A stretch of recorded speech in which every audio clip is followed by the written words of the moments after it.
Hi friends, welcome to யால் and Pavi vlogs.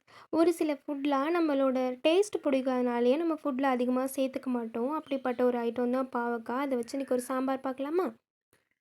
Normal சாம்பாரை விட இது டேஸ்ட்டு சூப்பராக இருக்கும். வாங்க எப்படி செய்யுதுன்னு பார்க்கலாம். குக்கர் எடுத்துகிட்டு கொஞ்சமாக பைத்தம்பருப்பு, கொஞ்சமாக பாசிப்பருப்பு சேர்த்துக்கோங்க. நல்லா வாஷ் பண்ணிவிட்டு சேர்த்துட்டு சின்ன வெங்காயம், கொஞ்சமாக பூண்டு, தக்காளி, பச்சை மிளகா, மஞ்சத்தூள், சாம்பார் தூள், பெருங்காயம், கருவேப்பிலை போட்டு தண்ணி ஊற்றி 3 விசில் விட்டு எடுத்து வச்சுருங்க.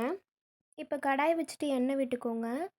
ஒரு நீல வாக்கில் கட் பண்ண வெங்காயம், தக்காளி சேர்த்துட்டு நம்ம கட் பண்ணி வச்சுருக்க பாவக்காவை சேர்த்துக்கோங்க. 1 ஸ்பூன் மிளகாய்த்தூள், மல்லித்தூள் சேர்த்து நல்லா வதங்க விட்டுடுங்க. கொஞ்சமாக தண்ணி சேர்த்துக்கோங்க. வதங்க விட்டுட்டு நல்லா வதங்கினதுக்கப்புறம் நம்ம மசிச்சு வச்சுருக்க பருப்போடு சேர்த்துருங்க. அதை அப்படியே எடுத்து ஒரு சின்ன நெல்லிக்காய் சைஸ் புளி சேர்த்துக்கோங்க.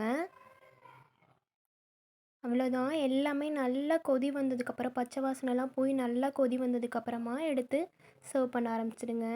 உண்மையாகவே நார்மல் சாம்பாரை விட இது டேஸ்ட் ரொம்பவே நல்லாயிருக்கும். இன்னொன்று, நம்ம அந்த பாவக்காய் வறுத்து சேர்த்துருக்கிறதுனால சாப்பிடும்போது டேஸ்ட் ரொம்பவே சூப்பராக இருக்கும்.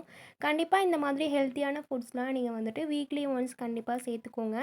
மறக்காமல் நம்ம ஐடியா ஃபாலோ பண்ணிக்கோங்க. தேங்க்ஸ் ஃபார் வாட்சிங்.